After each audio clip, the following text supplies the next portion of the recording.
be a sponge, and then bring the juice.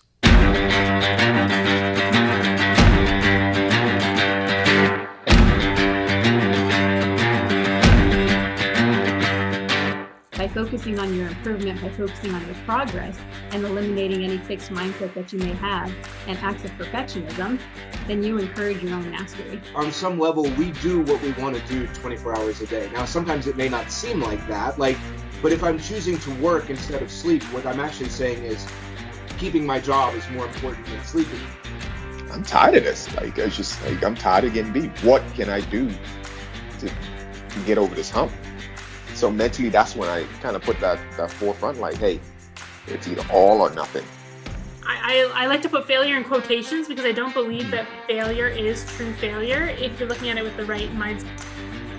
The truth is, the journey to greatness is hard. It takes time, it takes effort, it takes focus, and every day you have to decide what you value, what you want to pursue, and what you want to achieve. And if you dig deep enough, if you push hard enough, we all have what it takes to be great. Welcome to the Edge of Greatness.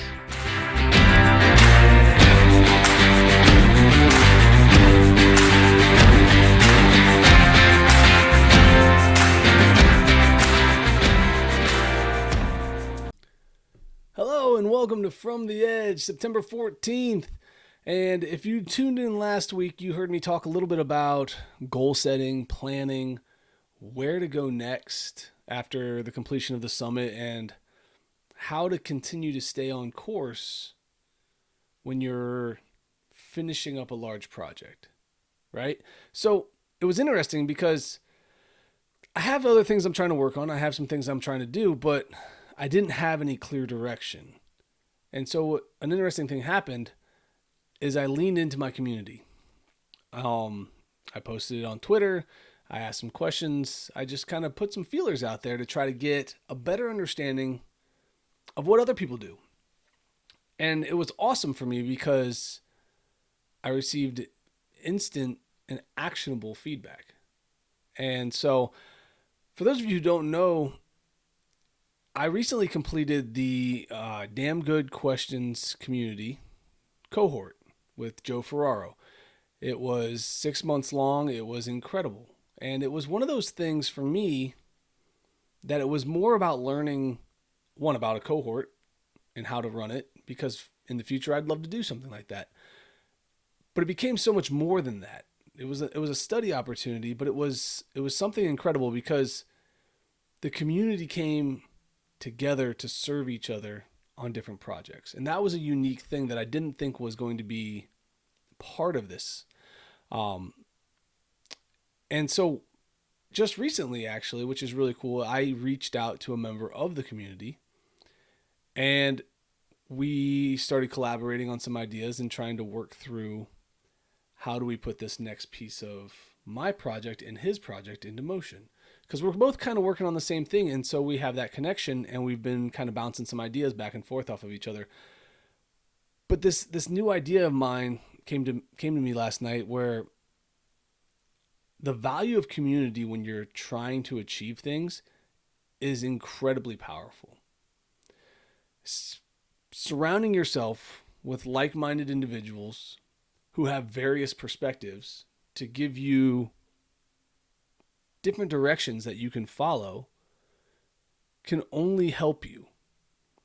So if you haven't created a community for yourself, if you haven't joined a community, if you haven't found your community, keep looking, because it's going to make a difference in your life.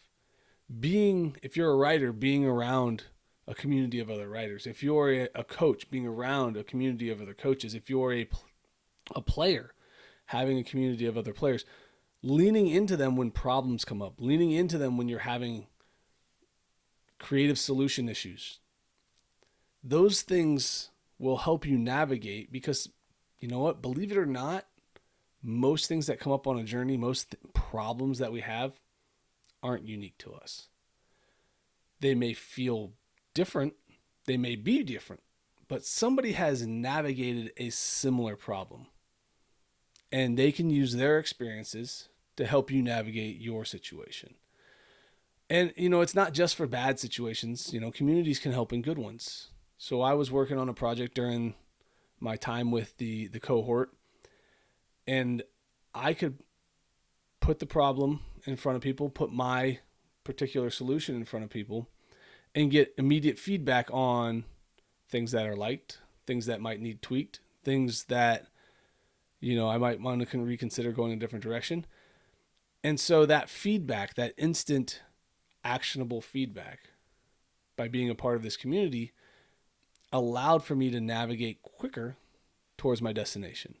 And I think there's some things here that we need to kind of lean into. And it's one of the things that's really motivating me to want to build a larger community of my own within this project. I want to surround myself with like-minded people. I want people who are hungry to improve, people who want to achieve another level of excellence, people who are chasing big dreams. And I think that if you surround yourself with people, even if you're not close, but people who are hungry to get another level up each and every day, they'll push you, they'll motivate you, they'll allow for you to lean into them when things are hard. You can ask questions, and it just makes the process more fun when you're struggling with others. There's the old saying, misery loves company. But that works in a positive way too. When you're not trying to drag everyone down because you're miserable, but when you lean in because you're struggling and you're having a hard time and you're working through things and you have a bunch of people who have been there, they can pull you up. So their misery and their uncomfortableness that they've experienced can allow for them to transition you into a better place. So some of the things I've been bouncing around, some of the things I've been thinking about, the whole process with this from the edges to open up the doors to where I'm at and what I'm thinking. So hopefully it sparks some interest in you, because what I want to do is I want to build a community within the Edge of Greatness project that will allow everyone in it to bounce ideas off each other, to ask each other questions, to continuously learn and develop, to grow and add value to their lives through the experiences of others. Because I think if we all work together and we all try to accomplish big things, it's a lot easier to take those steps. So keep your eyes out. If you've enjoyed any of what I've done, I'm going to do my best to connect this community with people who I've had a chance to have conversations with. I want to connect this community with information that I think is valuable as far as setting goals and preparing yourself for long journeys into the unknown. And ultimately becoming the greatest version of ourselves. So I think it's going to be something that could be a big thing for everybody. I think it could be useful. I think it can be a powerful tool in the toolbox, but keep your eyes open for that.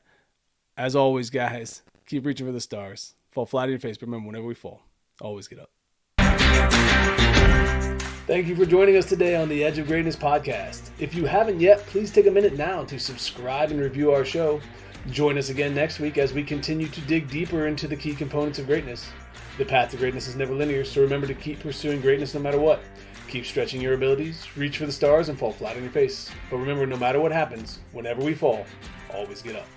Until next time, I'm Charles Schultz, and this was the Edge of Greatness podcast.